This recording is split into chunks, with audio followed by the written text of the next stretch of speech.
brain is going to explode with questions and concerns about parenting, education, and what is right for you and your child. Hi, everyone. Welcome to the Mindful Mummies podcast. I'm Bree. And I'm Stina. And we're sisters-in-law with backgrounds in education, and combined we have 5 very busy boys. Our hope is to create a community for parents where we can learn, laugh, and support each other.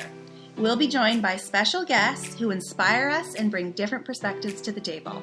Thanks for joining us. Katie Jameson is a Vancouver mom of 4 who shares her stories and experiences of grief, advocacy, Down syndrome, and life, openly, honestly, and beautifully. Katie is a writer, photographer, business owner, mother, and a freaking all-around amazing human being. We have followed Katie on her social media platforms for years now, run into each other in our neighborhoods in Vancouver and at Katie and her husband's beautiful restaurants. And our admiration, respect, and awe for her have continued to grow daily. Katie's words are gentle and powerful, kind and strong, all at the same time. She moves so many people with her ability to share her stories vulnerably and truthfully in words and images. We are grateful to have discovered Katie and her incredible work she is doing, not only for our local community, but for the community she has built through her online platforms. Welcome, Katie. We are so excited to have you here Katie. Today. Welcome. Oh my gosh. Thank you for that intro. Oh, so good to finally have you here. We've been dreaming of having you here. So yeah. It's seriously I'm like so one excited. of our vision board goals was to interview. You guys are too much. I'm so happy to be here. This is so fun. Every time I see you out on the patio enjoying sandwiches, I'm like, that's my girl.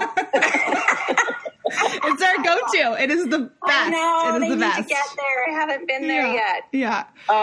It's starting to end, like the sun's coming out now. It's getting warmer. So Yeah. we'll have a nice vibe out there this summer. Oh, it's so beautiful and it's so special. And it just feels like this like amazing community like hub. Every time we're there, we're like, oh, you just feel like you're like part of the community. Yeah. Oh, thank you. That's so nice to hear. Yeah, And no. not only that, you guys are super accommodating to kids, which is so like exciting. I mean, when you for have Vancouver kids, you parents. accommodate. Yeah. I think we've finally, as business owners, we've made the direct correlation between if your kids are happy, the parents will come. Oh, Yes. So, Yes.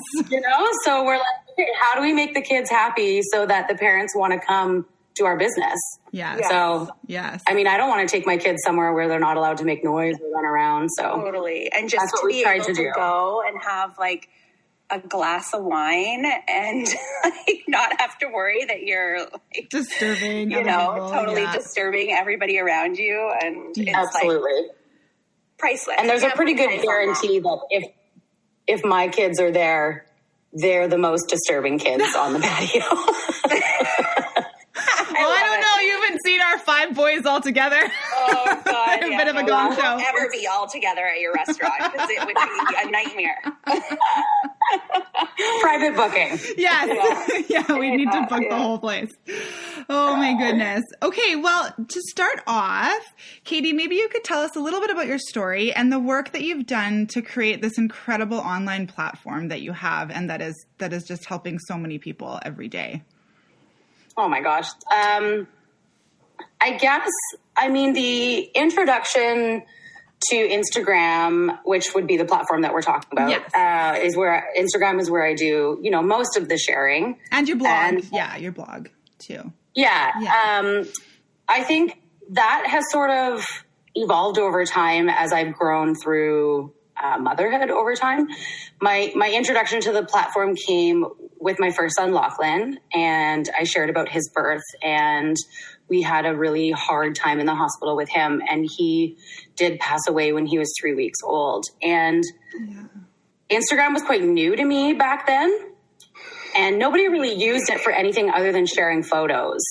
And I felt really alone and alienated at the start of it because I didn't have any photos to share of my motherhood because I didn't have a baby at home.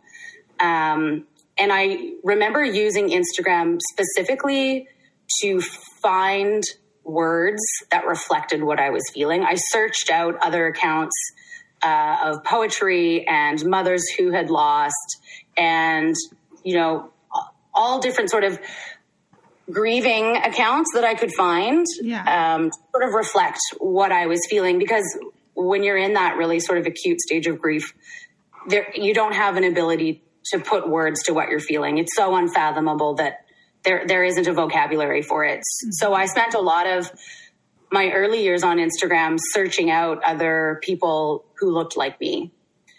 And to be honest, there weren't very many. It's a very new sort of thing, I would say, that people are sharing so openly on Instagram, that people are kind of peeling back the layers of themselves and showing a little bit of what's underneath versus the sort of glossy, polished thing that we're used to seeing. And when the twins came along, my daughter, Kenzie, has Down syndrome. And so once again, I began using Instagram as a tool for finding families and just sort of quietly behind the scenes looking at what Down syndrome looks like. What does a baby look like? What does a 9-year-old look like? What does an adult look like? What do those families look like? And it was an amazing source for me to take my time and introduce myself to the disability community. And over time, I guess now Instagram has become sort of a storytelling platform for me, where I can talk about our family and sort of the things that we've been through, my kids, my husband, sort of just life in general. It acts, really as like a daily diary for me mostly. Wow. Yeah. I mean, I think I don't even remember the first time we came across your page, but you were like the first circle always when I open my account, because I think that I go to you so often for so many things. And like, I know you. I remember the first time. Do you? I was actually driving home with all my girlfriends. We were on a Whistler trip, and I don't know how it came up, but we were talking about Instagram and who we've discovered lately. And one of my girlfriends said, "Have you seen Katie Jameson's page?" And I just said, this was years ago. And I said, "No, I haven't." What? And she just said, "Oh, you have to follow her. You just have to follow her." And it was the first time that I had right away I clicked on, and I was in, tears as I read through some of your first posts, and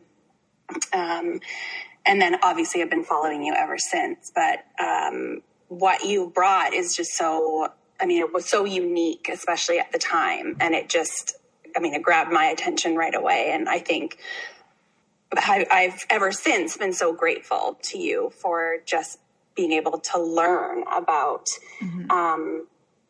what parents can go through and have gone through, and the pain that brings, and the grieving process. And at the time I was able to relate in some sense because I had struggled with miscarriages. So, it was very refreshing to just see somebody be so open and honest. And because you do want to share your story. Like, you want to share it, but you're scared to share it. And that's kind of how I felt when we first did the podcast. I did a podcast on my miscarriages, and you want, like, for me, it was like, I don't want this to be a secret. Like, I want mothers to know that they're not alone, and that this kids, anyways, I'm going off on a tangent here about my own stuff, but I was just so grateful to you when I found you. And thank you. And it just, I think that's what I hear mostly from people who reach out to me, is that it doesn't matter if somebody has been going through something similar to me. It doesn't matter if you have a child with Down syndrome. It doesn't matter if you've been through loss. I try my best to share and sort of talk about my learning through all of my processes. And I try to be extremely vulnerable with the way that I share things, so that people can relate it back to sort of any circumstance that they're going through in their life. It doesn't have to be specifically what I'm talking about. There's a little sort of breadcrumb trail that leads you back to something that is happening in your life and that you can sort of put words to.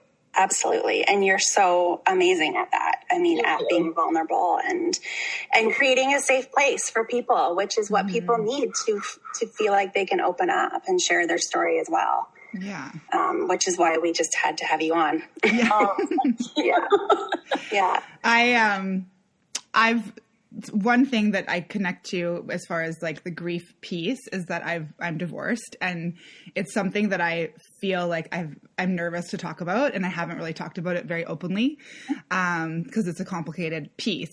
But I was divorced when my son was 3.5, and I wasn't with him 50% of the time, and that was like the hardest thing in my life. And when I do share about that with people, they're always so grateful that I'm being open about it, because I think there is not a lot of people share about things that are really hard, because it's hard to do. That's absolutely true. You nailed that. People don't share about things that are hard.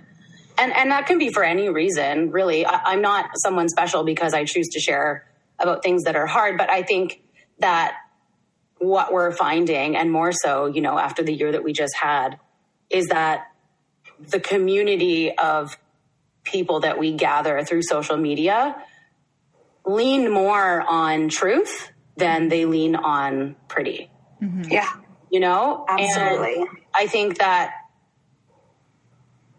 the more that people reach out to me and say, I'm so happy you said this because this relates to me and I've never told anybody about it, the more courage I get to keep sharing those things that feel really hard and I might want to tuck away, but that I know is going to relate to somebody. Because back at the beginning, when I was feeling,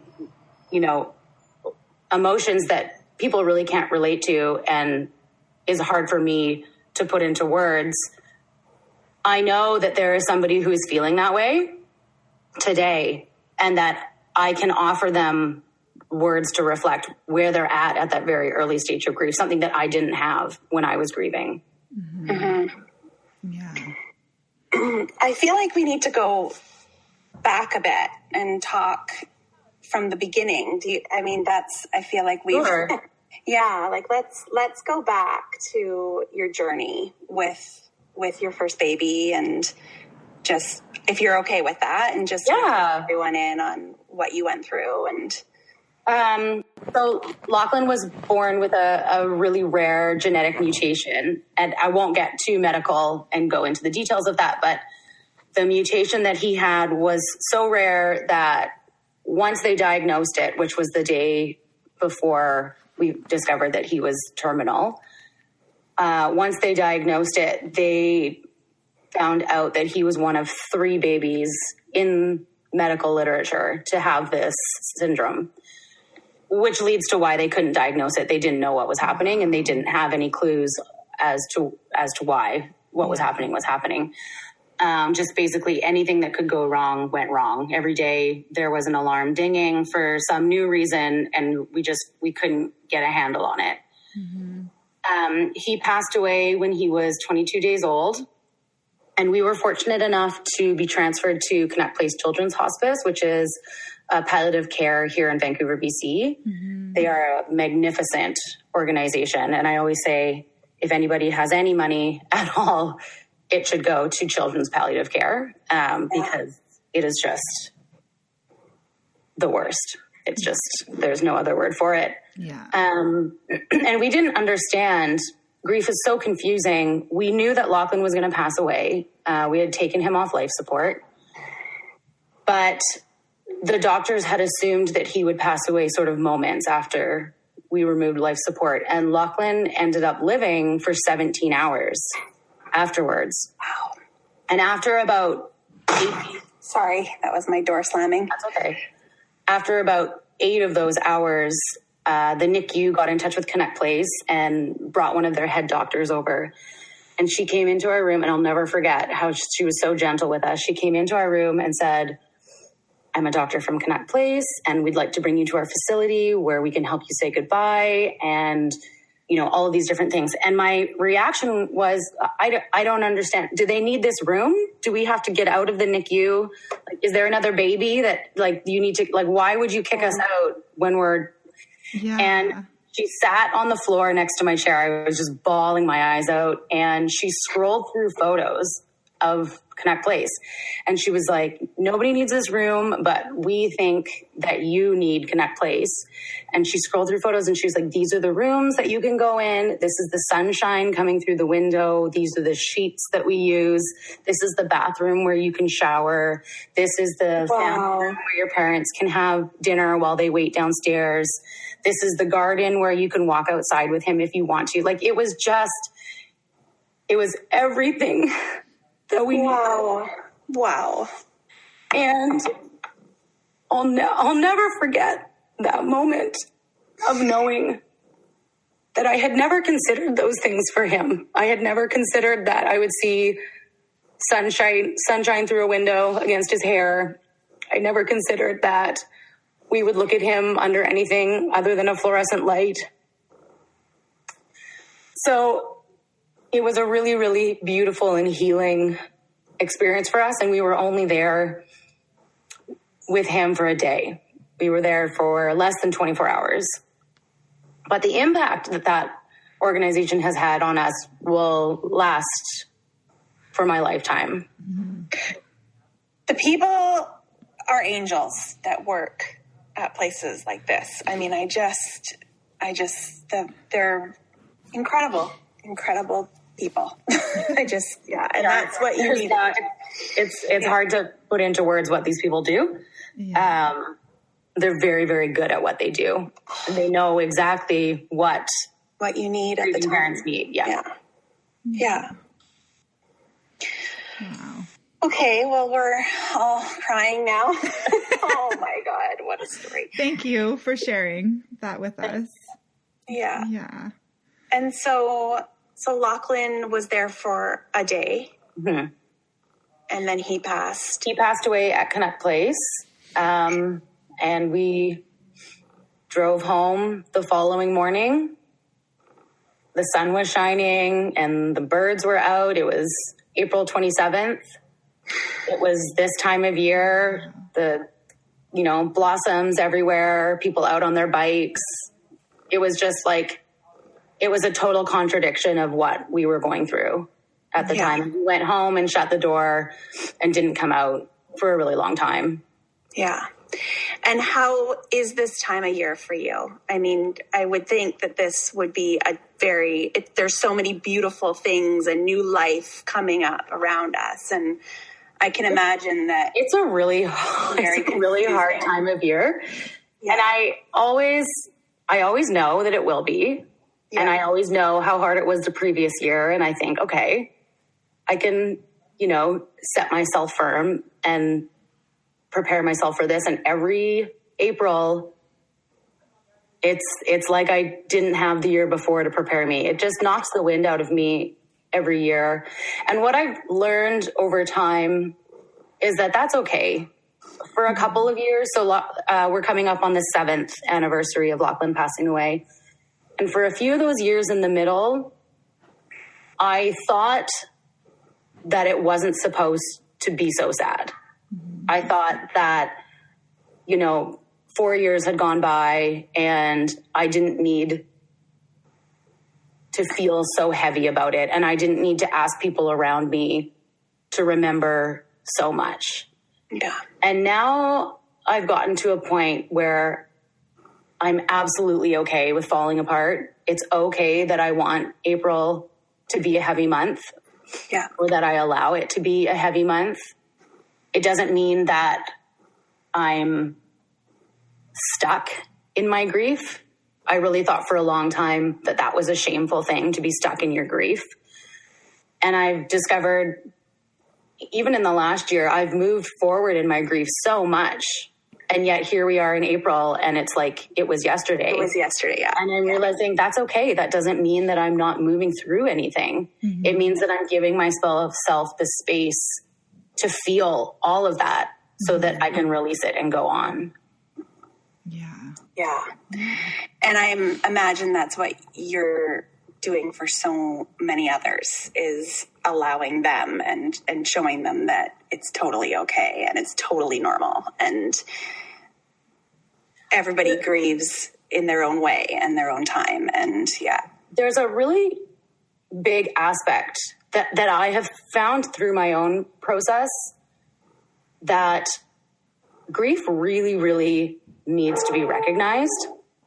A person who is grieving, I think, for the most part, I don't want to make a sweeping statement for everybody who grieves the loss of somebody, but I do think that there's an aspect of a person who is living through loss that they would like that loss to be recognized. And not only for a few weeks after a person passes away, but they'd like that loss to be recognized on anniversaries, on birthdays, at Christmas time, on a random Tuesday that doesn't mean anything. Not being forgotten in your grief is really important. And I think possibly what I'm offering through the storytelling that I do on Instagram is that I'm constantly offering people ways to keep remembering, to keep reaching out and recognizing that somebody going through loss, even, 10 years after the fact, still deserves to be checked in on. Yeah. Absolutely. Yeah. You created these grieving guides that you shared on Instagram that are so... Do you have them? I sure did. I'm gonna look at them while I talk to you. Yeah. And we just believe they're such a gift to people who are also wanting to support someone who's grieving. And I think I'm a teacher and I love to learn different things. And I think part of the reason that I am so drawn to your writing and your page and everything that you post is every time I open your feed, I learn something new. Every time, whether it's about myself, whether it's about grief, whether it's about Down syndrome, whether it's about Black Lives Matter, there's so many amazing resources and people that you've connected with and that you share. And I'm just, I'm so grateful for the continued education that I get from following. I feel very strongly that if people are going to check in on my space, that what I want to offer them is some reflection. I don't want to say I want to offer them education because people don't need to come to my space to be educated. That's not a requirement. They can just come and enjoy. But I would like to offer the option for growth and learning. Yes. I would like it to just be a space where people can say, oh, I'm not really sure about that, but I think I remember Katie writing about it. I'm going to go back and look. Yeah. Yeah. And I do that. Which is exactly what we do all the time. No, we really do. We use, your platform as a space to reflect and a resource for our own platform, too. I mean, we learn so much from what you post and I really appreciate that. Thank you. Yeah. Can you tell us a little bit about your grieving guides and how they came to be? And absolutely. Just for people well, you already nailed it. I created these for people who are supporting someone going through grief. I've said, I say this a lot, is that I felt really unsupported when Lachlan passed away and when my dad passed away. And that's not a reflection of how much people tried to support me. That's really a reflection of where I was in my grief and how much I was unable to allow anything in, really. It's a reflection also of people maybe not understanding that while you give someone support, while you send emails or texts or phone calls or you drop things off, if that person isn't responding to you, it doesn't mean that the support isn't greatly welcomed. It just means that that person has no capacity to do anything outward other than, survive and breathe. So I made these guides just as a general, really gentle way for people to understand that there, are a lot more things that you can do than text your friend and drop off food.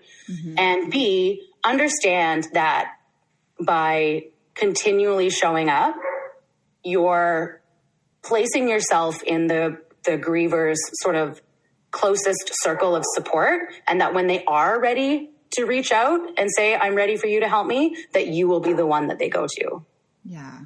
Yeah. And then you've also created grieving gifts. I have. Yes. Amazing. And they're so beautiful and so special. Oh, thank you. I mean, I can't tell you how many times that I've felt like stuck in how to support someone who's grieving and not knowing what the right thing is to say or the right thing to do. And like you said, like, I don't want to overwhelm them, but I also don't want them to feel forgotten about. And these are just such a special way to tell someone that you're thinking about them. Oh, thank you. Yeah. I think like everybody can recognize that supporting somebody going through grief is so hard. It is hard to support somebody who is going through a transformative, life-changing experience of not having somebody in their life anymore. Mm-hmm. Most likely, the person who is grieving will come out of that process as a different version of who they were. Mm-hmm. And just being somebody who's trying to be there to support them, that's hard to watch. That's hard to see. Mm-hmm. And I can recognize, that I needed a lot from people. I really asked a lot of the people around me when it came to support, and not everyone was able to do it, and not everybody stuck around to try.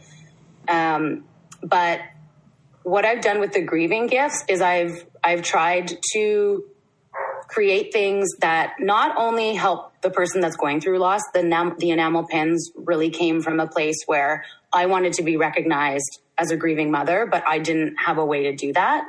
I couldn't walk into a grocery store and say, "Hi, I'm bereaved. Can you say something nice to me?" But I could wear a pin that said, "I'm grieving, please be kind." Yes. Because usually when you're in grief, you're walking around like you're angry. You're walking around like, someone just kicked your dog. And, people, you're really unapproachable for the most part in your really early stages of grief.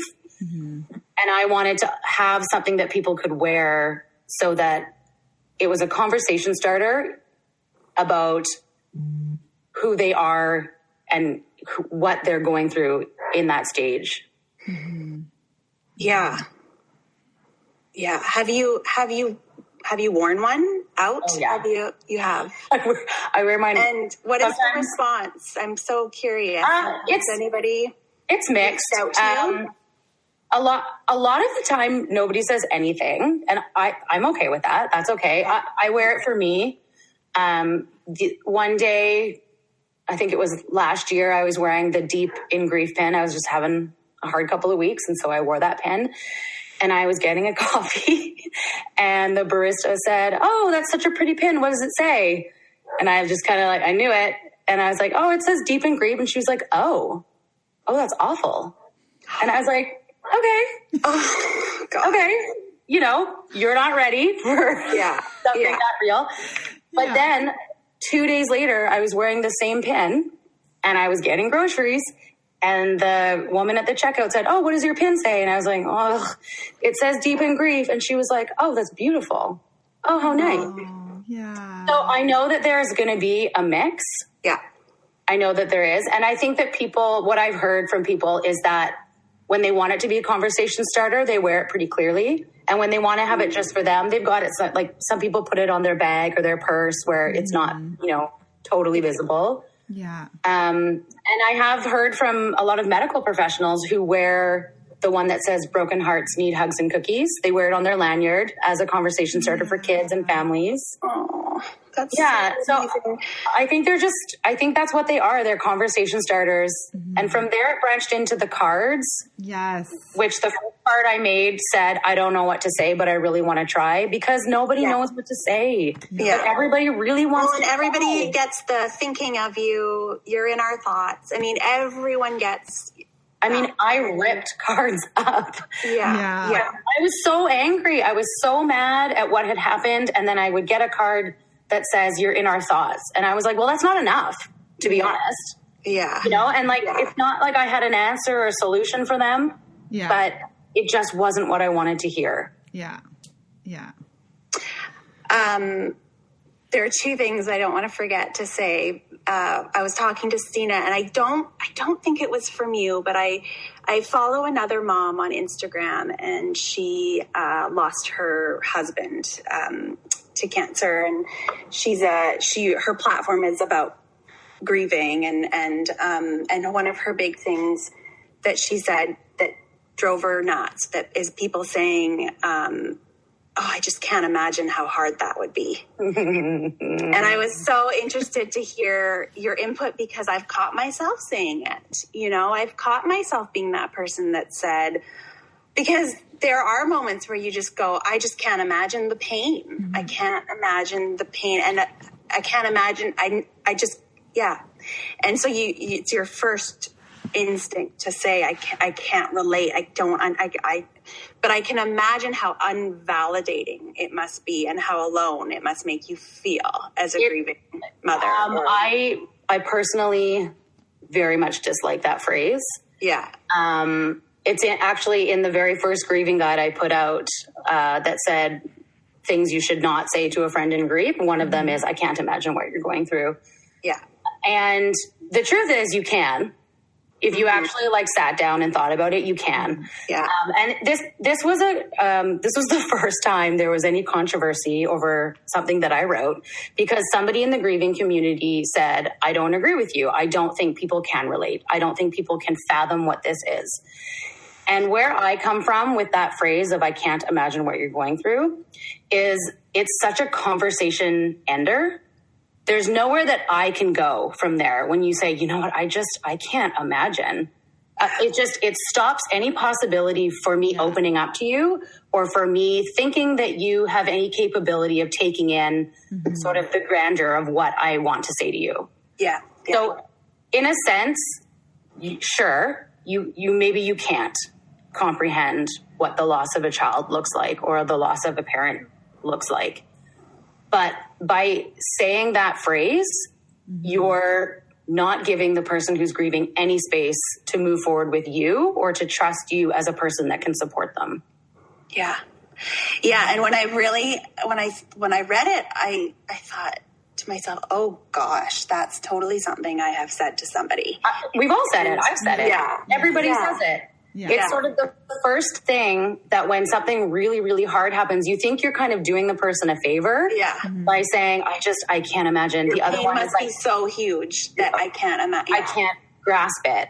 The other one is, you're so strong. And I loathe that for so many reasons. Yeah. But it kind of goes hand in hand with I can't imagine. When somebody says to me, oh, you're so strong, I can't imagine what you're going through, the conversation is done. Because if strong is what you relate this to, me as a person who's going through grief, and what you see my actions are, and my attitude and my words and my body language, if that's what you see as strong, then that's the only thing that you relate to, and I'm not going to show you vulnerable. Yeah.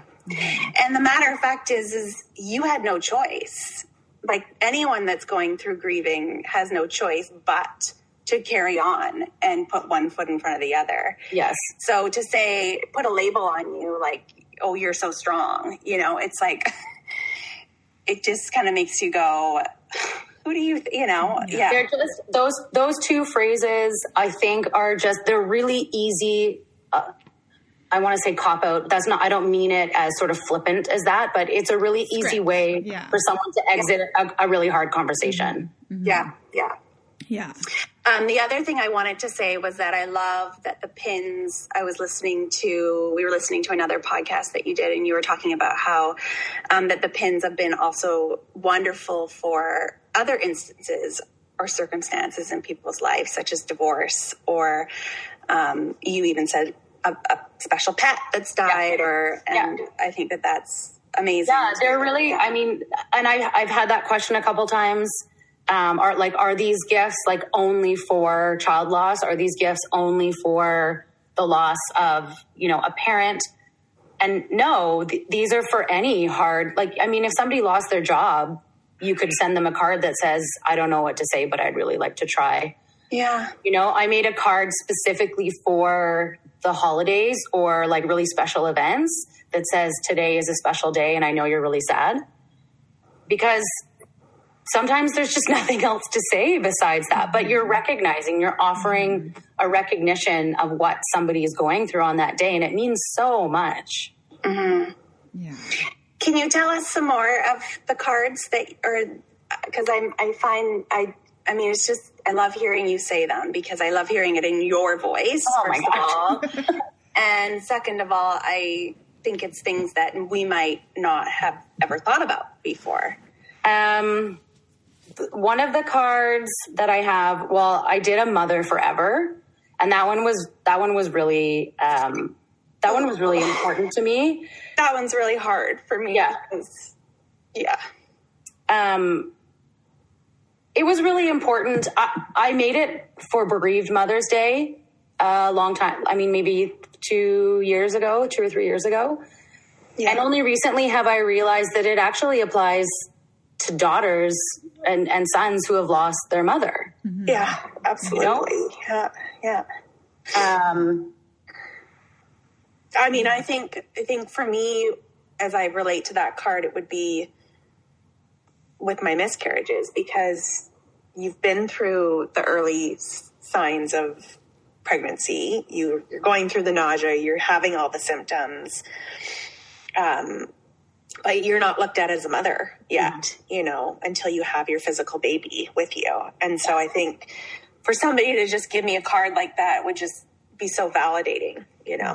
Which is so, and because, you know, there's so many aspects to the cards that I haven't thought of. Really, I've created these through my stages of grieving and my stages of healing. Mm-hmm. So, you know, strangely, I relate them all to certain aspects of my own life. And I think it's amazing when I have people say, this actually means this to me. I think that's incredible. Yeah. Yeah. I made one when Lachlan's first birthday happened. We planned a big party. We did a huge party for his first birthday because that's what you do for kids' first birthdays. Yeah. And I wasn't about to miss out on my first son's first birthday. And we had balloons at his birthday, and we wrote remembered, loved, missed on all of the balloons. And so I made a card that says greatly remembered, deeply loved, and terribly missed. And that has quickly become, that's the most ordered card that I get. Yeah. Because I think it's so transferable over the years of loss. Mm-hmm. You can give that at any time to anybody. Yeah.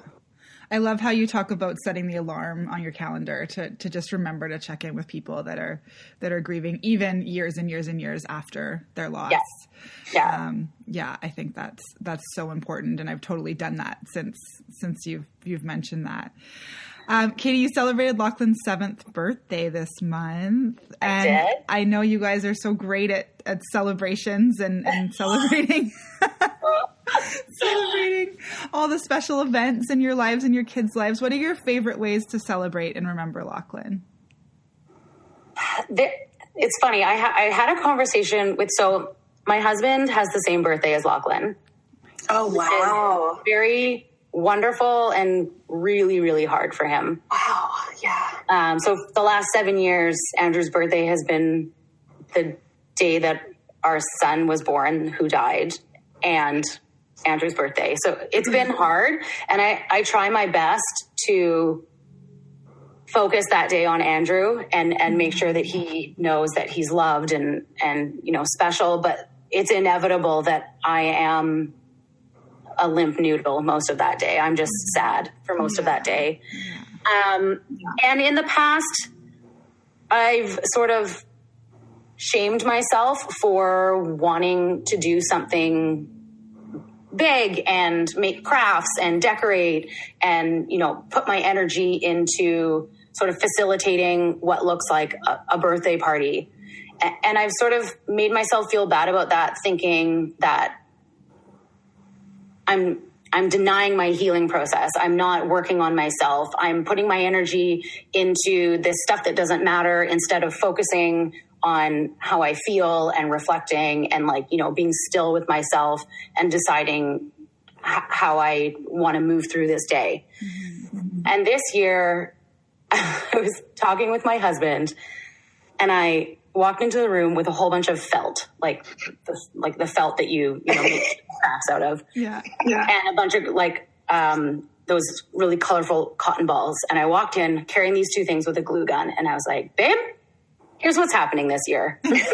I'm making decorations for Lachlan's birthday, and this is not me turning anything off and, sitting in a groove and not dealing with anything.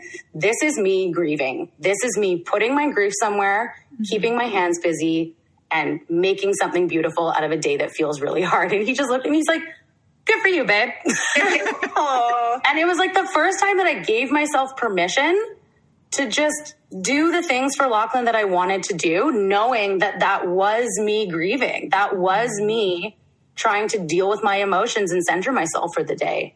Yeah, and so I made bunny garlands and I made carrot garlands and I got balloons and it was, and the kids, what ended up happening was that my 3 kids here, they ended up for the first time being like, it's Lachlan's birthday. Like it was a day that we marked for them, for their brother. And it just ended up being so special. Mm-hmm. And how have they responded in, how do they respond to everything that you as a family have been through? And I think Andrew and I try to so Kenzie's nonverbal. So Wally and Kenzie are 5, for anybody that doesn't know their ages. Wally and Kenzie are 5 and Woodford is 3. So I would say pretty clearly that Wally is the only one who truly grasps sort of events that are going on around the house. Yeah. Woodford is starting to. He knows Lachlan's name. He can point to Lachlan. Sorry. I was sneezing. Sorry. I love it. Yeah. Woodford is 3. So he knows Lachlan's name. He can point to Lachlan's photo. He knows who Lachlan is. Mm-hmm. But beyond that, I don't think he's grasping what we're talking about. Kenzie's nonverbal. We talk to her about everything the same way we talk to Wally about it, but there's no response. Yeah. So Wally, I think, is, our kiddo that we can talk to about what's happening. And Andrew and I decided really early on that we would let our kids be as inquisitive as they wanted to about their brother, and that we would offer information and we would talk very openly, and that we didn't need to sit Wally down and explain to him the events of what happened. That will happen in time, I'm sure. Every year he has more questions about his brother. But for now, we're letting Wally lead himself through the conversation at his own pace. Yeah. Nice. I'm going to shift our conversation a little bit now, because we started to talk a bit more about, you were talking a little bit about Kenzie, and we're total Kenzie fangirls over here. She's the best. Oh my gosh. I mean, you have the most beautiful children. All your children are just so beautiful. And the way that you capture everyday moments with your photography is also like so special. And we just love so much how you share your beautiful daughter with the world. And as you say in your World Down Syndrome Day video, what a gift she is. And it's so special that you share her gift with so many people. You often talk about perspective and how Kenzie's changed or shifted your perspective on so many things. Can you share a little bit about your journey of shifting perspective? Yes. Yeah. That video that I made, that was like really therapeutic for me, actually. I didn't know that it was going to go the way that it went until I started pulling all of the videos and sort of making it all move together. And I initially was going to do that video with just music in the background with some slides of text, some words here and there. And as I put it together, I was like, oh no, I really feel like I have something to say. I really would like to verbalize what this shift is that has happened within me and within our family that I don't think I can get across in just writing it out for someone to read on their own. Mm-hmm. And what I'm talking about is the way that Kenzie has shifted what we expected life to be. And I will be the first to say that we grieved her diagnosis. We absolutely did. We found out that she had Down syndrome when the twins were, when I was 20 weeks along with the twins. And I spent the last half of my pregnancy, really trying to wrap my mind around what that meant. There was a very good portion of my pregnancy where I didn't feel like I was truly pregnant with twins because I didn't think that they were the same. And that's something that I'll grapple with for the rest of my life. I think it's important that I could admit that that's where I was so that I have the perspective of where I am now. Yeah, absolutely. Yeah. And in that video, I wanted to be really truthful about where parents start when they receive a special needs diagnosis or it's a birth diagnosis and they meet their baby with Down syndrome for the first time. Mm-hmm. Because in a lot of the advocacy that we see, and even in that I do, we see a lot of shouting their worth and talking about how capable kids with disabilities are. And, people might look at me and the way that I talk about Kenzie on my platform and just be like, wow, she was just born to have a kid with Down syndrome. Like, they're just meant to be.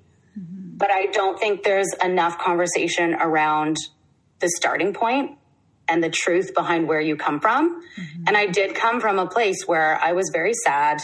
Mm-hmm. And I thought that we were going to have a daughter that wouldn't know us and that we couldn't relate to. One of Andrew's first fears that he verbalized was that he doesn't get to have a daughter that he walks down the aisle. And there was just a lot of things that we assumed that we needed to let go of. Mm-hmm. Yeah. And in the first few years, I think that I can look back and be like, oh, I thought that I had done the work in the first 2 years of her life. I thought that I had shifted my perspective to be like, this is what we get. This is what it's going to be. And now I look at it and she's 5 and I look at when she was 2 and I was like, no, like I wasn't done growing. And now I'm like, this is what we get. This is what it's going to be. And I know that in 5 years, I'll look back at her photos of when she's 5 and I'll be like, I didn't even get it then. You're always learning, aren't you? And it's incredible because there are things that kids with disabilities can do for the rest of us that we can't do for kids with disabilities. Mm-hmm. The gains that we get from having a child with disabilities will never be the same. I can't repay her for the shift that she's put into our lives, that she's put into motion. Mm-hmm. And that sounds like, that sounds really big for me to put on a 5-year-old, but it's true. The way that we have changed our thinking, I think, is what I'm trying to say. I'm not saying that she's made it so that I understand that I don't get everything I want in life. What she's done is she's made it so that I understand that I actually didn't know what I wanted in life. And yeah, like I get emotional when I talk about it. Yeah. Yeah. Because there's this falling into. Our family has fallen into receiving something that we had no idea was coming. Mm-hmm. And we had no idea that it was even possible. Yeah. And it almost makes me feel sad for the families who don't get it. Yes. Which is, I can see that. Such a complete reversal of the way you think when you receive this diagnosis. Kenzie has altered my expectations in a way that frames life as a gift. A parent of a child with special needs will often be told to let go of expectations in a way that sets the parent up to view this life as one that can't have success, which is just not true. My expectations of Kenzie certainly are different than for Wally in certain areas, but I've never had to let go of hopes and dreams. The perspective shift that she's given to me is one of happiness, love, joy, determination. I don't think I had the right outlook on those elements before we met her. We were told that her life would come with limitations, but Kenzie has gifted our family the concept that accepting all aspects of life is what actually will remove our limits. Yeah. And Kenzie started kindergarten, and Kenzie and Woodsy? No, Kenzie Wally. Kenzie and Wally Wally. started kindergarten this year. Yes. That's a big deal. It's such a big deal. I was so nervous for it. Were you nervous? Isn't it? Oh my, I was a mess. I know, and I'm like, it's kindergarten. Like, it's fine. Yeah, I know. But I was nervous. I was nervous too, because this was Kenzie's first introduction to the school system and the policies that are set out and the curriculum that is required. And I was nervous for her to not be able to move through the day that the way the other kids do, even though I am, a stout advocate that she can do it. It's funny because I will stand here and say, kids with disabilities are capable. Like, just let them show you how capable they are. And then when it came to my daughter going into kindergarten, I was so nervous that she wouldn't be capable of doing the things that were being asked of her. And it turns out I'm super silly because she's just thriving in kindergarten, as is Wally. Like, these two kids, they're so happy. They're doing so great. And it's like such a new world for you too. Like I mean, my oldest I have the exact same age kids as you, 5 and 3. And, and Stina pretty much does too. She is 2 and 4 and 9. 2 and 4 and 9. But yeah, I went through the kindergarten process too. And it's so true. Like, he loves to go to school. Like, he loves it. Like, we've actually had to keep him home the last couple of days because he's had a sniffly nose. And so I was just like, I'm not going to send him. But he's like dying to get back there. Yeah. Hey, this is like a whole new world for me, They love it. They're just, I think challenges are so good for them. They need the stimulation, they need to be, yeah. Oh, so great. Well, Katie, as a teacher, I've learned so much from you about advocacy and inclusion. And I know Kenzie's only been in school since September, but I've so appreciated how you've been sharing your journey, and it's taught me so much. So thank you for that. Oh, thank you. I know we have quite a few teachers who listen to our podcast. I'm wondering, like, for the teachers out there, for the EAs out there or tutors, what are some of the sort of biggest learnings you've had this school year in the areas of things that teachers can do to help kids feel safe and included and in the right place for kindergarten? Yeah. A really big thing I learned this year was that I didn't need to advocate for one-to-one support. So Kenzie has an EA in her classroom, and I assumed that by advocating for one-to-one support, I was giving her the best opportunity to participate in class. And my wise guru, Shelley Moore, let me know. If you don't know, I hope everyone knows who Shelley Moore is. Yes. If you don't, she's an inclusion educator. And she very gently at the start of September was like, you don't need to ask for that. Kenzie's going to have support from an EA. It doesn't need to be one-to-one. You'll see. And I was like, I don't know. This sounds tricky. The biggest shift that I've had is watching how much the class supports Kenzie. And watching how much the kids in the classroom help her move through her day. And something that her teacher told me, which made me cry, was that she didn't understand how much the class would teach Kenzie. She really thought by Kenzie coming into her classroom that it was going to, be more of an effort to have or to teach Kenzie the way that she teaches the other kids. And she confided in me that a big learning moment for her was the kids had learned a song for like a fall. I mean, there were no assemblies this year, but they sort of recorded a fall video for the parents, and they were outside singing a song about the seasons changing, and they were all signing.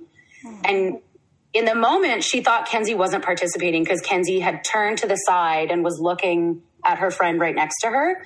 And she said when she watched the video back, she was one sign behind everybody the whole time because she was following her friend. Oh. And she said that was a huge learning moment for me because I realized that Kenzie had taken what she could from me as her teacher, but that she was absorbing what the class was learning from her peers.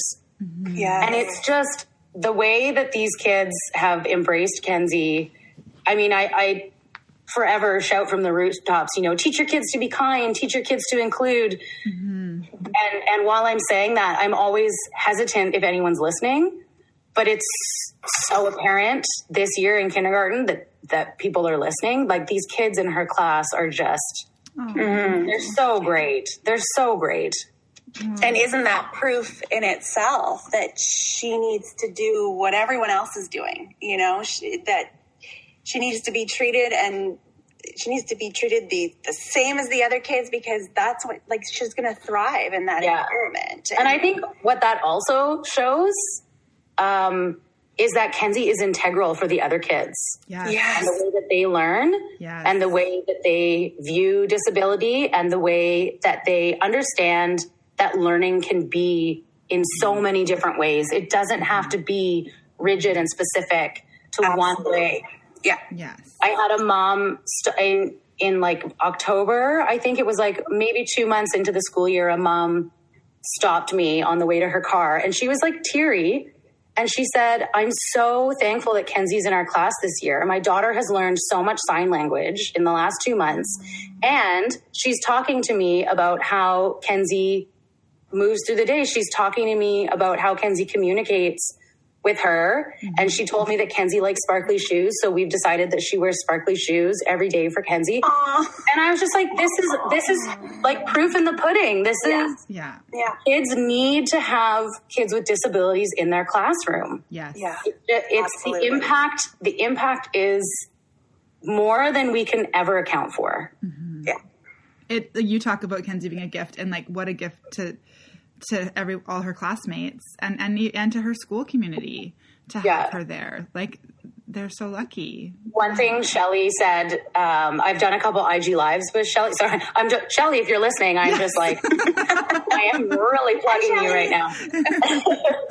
But one thing she said that has stuck with me was at the start of the school year, she said, if parents and teachers realized that the support that comes with kids with disabilities comes into the classroom for the whole classroom and not just that child, parents and teachers would be running to the head of the line to have a child with disabilities in their classroom. Yeah. Because there are so many kids that get missed and fall through the cracks because they don't have a diagnosis or they don't have something that was, put on paperwork at birth.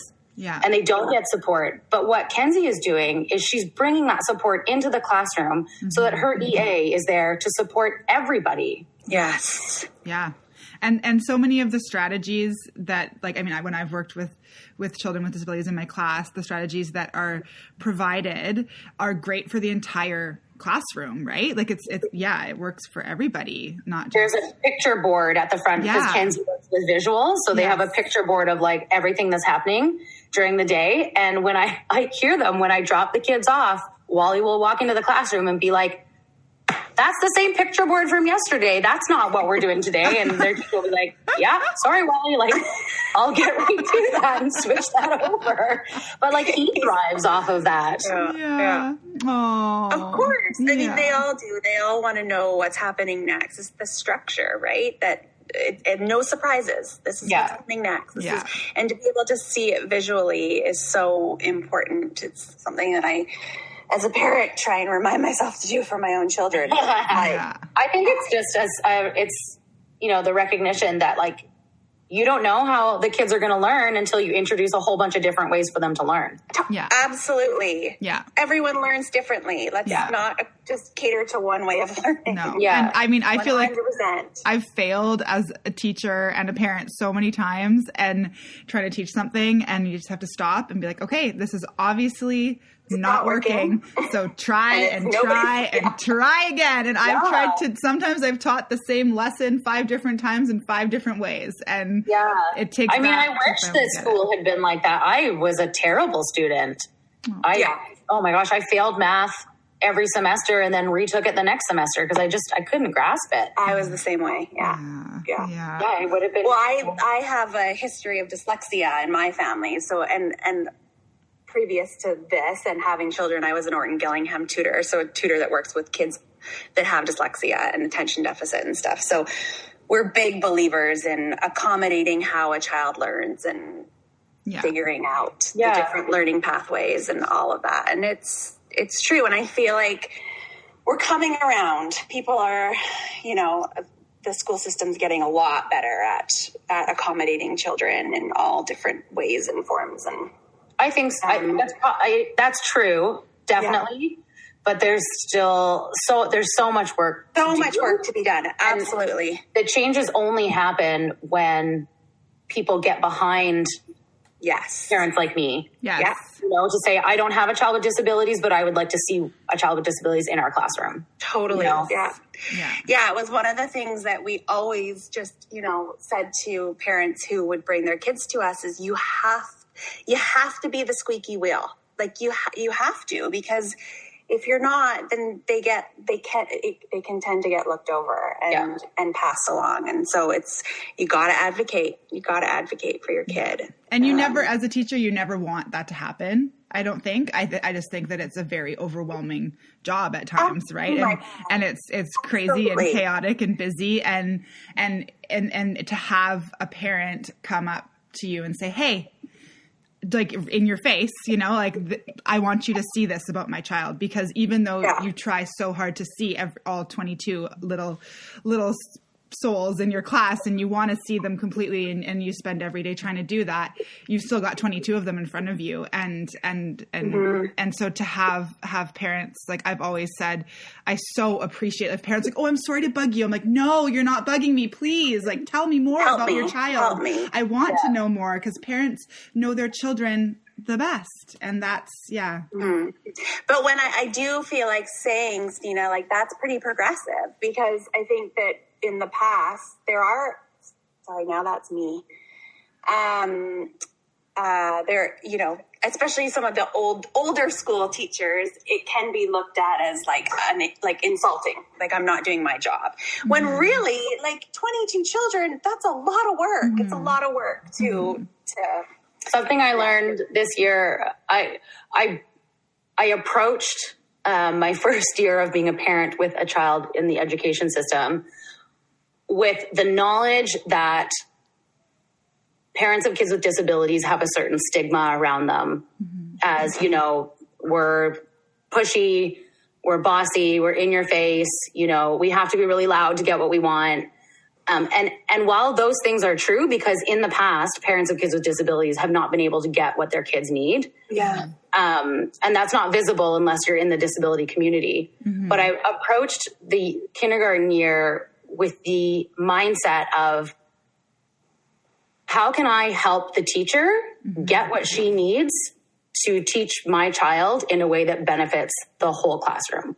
Yes. So my approach wasn't to go to her and say, look at my kid, this is what she needs, this is, all of the things that I need from you. Mm-hmm. My approach was, what do you need? What can I get you? What helps you teach her? What helps the whole classroom? Mm-hmm. And I think that that's a really important shift in parenting too. Mm-hmm. That's not easy to come to. And I can say that because I have a child in kindergarten and I haven't been advocating for my kid with the school board for 10 years. Mm-hmm. I have energy. Yeah. Whereas a person who has a kid in grade 10, they're exhausted. They've been trying to get their kid things the entire time they've been in school and they're not getting it. Mm-hmm. So I think maybe there's a benefit of me being a young parent coming in with that approach and helping mold the future of inclusion in a way where it's not broached as the parent coming in as combative, but the parent coming in and saying, how do I get you what you need to make it so all these kids can learn? Yeah. More of like a teamwork approach. How can we work together? Yeah. That's beautiful. I think that's fantastic advice for parents, any parent listening right now. Yeah. It's all in how you approach it, and how you look at it. Yeah. Oh wow! Wow! I feel like we could just keep talking to you all day. Collective sigh. Oh, we're at 116 already. Yeah, yeah. Wow. Well, Katie, Oh my goodness. You're just like such a wealth of knowledge. And I can't tell you how much we appreciate your openness and your honesty and your truthfulness. And every time that we come across you, whether it's on Instagram or in real life, you're just such a generous and kind and amazing soul. Thank you. Thank you for sharing your wisdom and your heart so openly with us today. I really feel like this is going to reach so many people, and we really, really appreciate you being here. Thank you. It's my pleasure. I'm so happy I could be here and chat with you too. Yeah. We can't wait to see you out in the neighborhood. I know. In the sun. Yeah, a glass of rosé in the sun. And like, we'll elbow bump and With our mask it'll be on. weird and It's actually nice. nice to like see a face without a mask on it, you know? Yeah. That's not coming. I know, right? God. Okay, well, we'll let you go to get back to your life. And Thank you so much, ladies. I appreciate this. Thank you for being here, and we will talk to you very soon. Okay. Bye.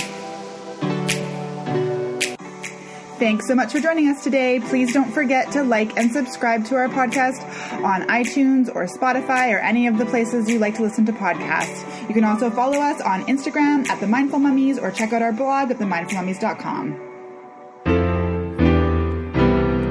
Did you know that Sina and I have officially opened up our very own online store called Hygge Space? Hygge, spelled Hygge, is a Danish and Norwegian word that has no direct translation to English. It is more than a word or a thing, it is a feeling. The feeling of Hygge encompasses many things, including family, friends, being together, making connections, traditions, making small moments special, coziness, love, being present, and connections with nature and each other.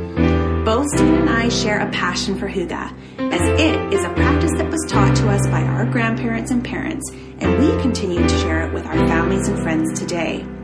We believe that Hygge is the perfect way to connect, be present, and get cozy during these busy and sometimes stressful times. Our hope is to help others bring Hygge into their homes and experience the feelings of warmth, peace, and comfort it can bring. Visit our online store at hyggespace.com, spelled HYGGESPACECO.com, or follow us at Hyggespace on Instagram to see our collection of luxury candles, everlasting floral arrangements, and home decor.